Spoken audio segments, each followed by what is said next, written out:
Hi everybody, my name is Kevin Pierce. I am the President and CEO of Caldez Financial based in Phoenix, Arizona. We're broadcasting from my home in Tempe. Today we're going to be exploring the world of alternative finance, a very complex landscape of hundreds and thousands of lenders, but very difficult to deal with when you're not eligible for bank financing anymore. We're going to start out with a quote: "Yesterday's home runs do not win today's games." That's from Babe Ruth around 1935. I think it's an apropos quote because it speaks to the difficulty in what we're trying to do. And what we're trying to do is we're trying to figure out what you do after you don't fit the bank box anymore. So let's say you have a business, you've been performing, you've had a good relationship with the bank, but through COVID or whatever reasons, now your business is not performing the way that it was, and the bank wants you out. The question is, what happens next? Can you call another bank? Probably not. You can call another bank, but you probably won't get another bank to do your deal because usually banks hold on to deals. And if they're not in good enough shape to hold on and maintain the relationship, then it's probably going to be hard for you to enter another banking relationship. So then you have to go outside the normal banking channels. And how do you do that? What determines your direction? How do you start? Who do you talk to? It's a very complex landscape of non-bank lenders that all have their particular tastes and credit cultures. And it's very difficult to navigate that. You can waste a lot of time doing that, but you have to really focus your search based on several criteria that I find helpful in helping my clients find the right lender. So what does determine the direction? Well, I've broken it down into 4 primary categories of variables that will help you determine which direction to go in finding the right lender. Number 1 is industry. What industry are you in? Are you an industrial business? Are you in the hospitality business? Real estate? Collateral. What collateral do you have to offer the bank? It is a quid pro quo aspect of finding a lender. The third variable is performance. And by performance, I mean historical profitability, the condition of your balance sheet, which is a snapshot in time, and the sales trends. What's the trend in the industry? Are there new technologies that are making your product more or less desirable than they were before? The fourth variable that you have to examine is size. And by size, I mean the size of the borrowing need. Is it a $5 million loan? Is it a $50 million loan? Because different lenders lend in different size, according to different size parameters. It can also mean asset size, EBITDA size, revenue size. So size does matter when it comes to finding a lender, especially outside the banking channels. All right, so let's talk a little bit about what industry you're in, because this is a very important variable when you're looking for an unregulated or non-bank affiliated lender. So I broke it down, and you can see this slide here. I've broken it down into a number of just general categories. There are more than this, but this is just kind of an example. Is it an industrial business? So is it manufacturing, distribution, staffing, things like that? Another example of industry would be the hospitality industry. So bars, restaurants, hotels, entertainment businesses, things like that. Some other industries that I've got on this slide: healthcare, hospital, physician practices, that would include dentistry, real estate. Is it investment real estate? Is it owner-occupied real estate, multifamily, residential? So different categories of that industry. Also financial services. Are you a lender? Do you use warehouse lines? Is it an insurance business? So another industry classification would be retail. If it's on the inventory, is it hard goods? Is it soft goods? What's the margins in this business? And are the sales to businesses or consumers? So all of these are examples of different industries, and they provide clues for where you look for your next lender. So let's talk a little bit about collateral. Collateral is probably one of the primary determinants in where you find your next loan. Different lenders like different types of collateral. If you're an industrial business, you probably have commercial accounts receivable, you may have inventories. These lend themselves to revolving lines of credit, and not every non-bank affiliated lender does revolving lines of credit, so you have to hone your search in on to that population of lender. Another category of collateral would be fixed assets. Fixed assets meaning equipment, either equipment that stands still, say in a factory, or equipment that moves, say rolling stock like trucks and trailers and things like that. Another more subtle form of collateral would be cash flows themselves. There are lenders that lend against future cash flows, and there are lenders that lend against the sustained cash flows of the business. There are a number of different ways to look at that. While it's not hard collateral, there are lenders that will lend against your cash flow. While we're talking about collateral, let's not forget about guarantors. Guarantors are very important. It is very difficult to get a loan these days, either from a bank or otherwise, without some form of personal guarantee. So now that we've talked about industry and collateral, let's talk about financial performance. By financial performance, we mean a couple things. We mean the performance of the business as it pertains to the P&L, and we also mean the condition of the balance sheet. Okay, while talking about the P&L, we're talking about historical performance, that is, sales trends, retained earnings, recent losses and profits, just things like that. Things that if you look back, 2 or 3 years, what is the lender going to think about the overall trend in the business looking at the profit and loss statement or the income statement? All right, when we're talking about historical performance, we're talking about partially sales trends. Chances are your sales are trending downward, or else you wouldn't be looking for a non-bank relationship. The question is why? Is it a change in the industry? Is it a change in competition? Are there new technologies out there that are making your products maybe less appealing to the marketplace? So really the question is why, and the question is where does it go from here? So we'll get into projections a little bit later. Dovetailing with sales trends, we can also talk about industry trends. I like to think about the example of Kodak. Kodak was one of the great companies in America selling film for cameras. But when the digital age came into play, Kodak went by the wayside because their product became obsolete. That's an extreme example, but in many different industries, different changes in the product and different changes in the technology can lead to different consumer and commercial tastes. All right, as the last topic having to do with historical performance and current condition of the balance sheet, let's talk about leverage and cash flow coverage. I'm going to do a couple of quick illustrations to help us with this, but let's first look at leverage. There's two kinds that we're going to talk about. We're going to talk about balance sheet leverage and we're going to talk about cash flow leverage.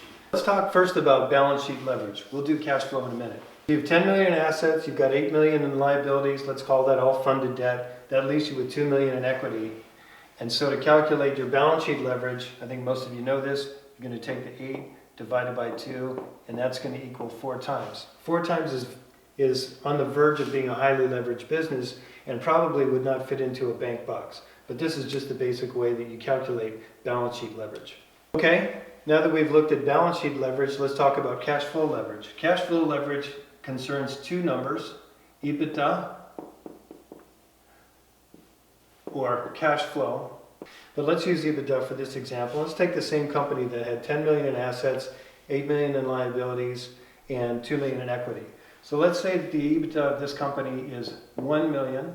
That's what its assets of 10 million were able to generate. And let's say that it has the 8 million in liabilities. So let's take the same example. You take 8 million in liabilities divided by the 1 million in EBITDA, and the resulting product is 8 times cash flow leverage. This is a very highly leveraged business, probably would not be a good candidate for a bank, but there are lenders out there that will lend into these situations. So that's just a little illustration of balance sheet and cash flow leverage and basic ways that you calculate those two numbers. And banks look at these numbers, as do all lenders look at these numbers in terms of making their credit determinations. Now that we've looked at leverage, let's look at a couple of other ratios that will help determine which direction you go with a new lender. Let's just call this coverage, and I'm going to show you a couple of ways that banks, depending on their credit culture, will calculate this number. Okay, we're talking about coverage. The first one we'll talk about is debt service coverage, which I'll abbreviate as DSC. It's a fairly simple calculation, and it calculates as this: earnings before interest, taxes, depreciation, and amortization, or EBITDA, divided by debt service. Debt service means principal, interest, and fees. In the case of companies that have capital leases, you can also add the capital lease expense in there, but we'll just simplify this as principal, interest, and fees. So let's just take a quick example of a company. Let's say that you have a company with $2 million in EBITDA. Okay, that sounds pretty good. We all like to get $2 million in EBITDA. But let's just say that their debt service principal, interest, and fees is equal to 1.8 million. That means they're spending almost all of their EBITDA on interest, principal, and fees. That would be a debt service coverage of 1.11, and that is not that good. Usually banks will look for debt service coverage of 1.25 or more. Unregulated lenders will go as low as 1 to 1. So this is definitely going to fit into the category of a non-bank lender. Also talking about coverage, we just looked at debt service coverage. Now let's talk about something a little bit more complicated, and it's called fixed charge coverage ratio. Fixed charge coverage ratio is only a little more complex because debt service coverage does not take into account the fact that companies sometimes have to pay taxes or they pay distributions to the owners in order to pay taxes in the case of a pass-through like an LLC. And also, there are other cash expenditures that happen that aren't reflected on the P&L, so they're not captured in EBITDA. So, and those are like typically things like capital expenditures. Those go directly to assets. If you spend $1 million on a piece of equipment, it's not going to show up in EBITDA, it's going to show up on the balance sheet in terms of fixed assets. So to solve this problem, some lenders use this formula: FCCR equals EBITDA minus CapEx, that's capital expenditures, minus either distributions or taxes. Okay, all divided by principal plus interest plus fees, which is the same thing as debt service. By doing it this way, the lender can capture other aspects of cash flow that aren't necessarily reflected in this number EBITDA, and therefore get a more accurate picture of how much of the company's earnings are staying in the company and how much are being used to pay debt.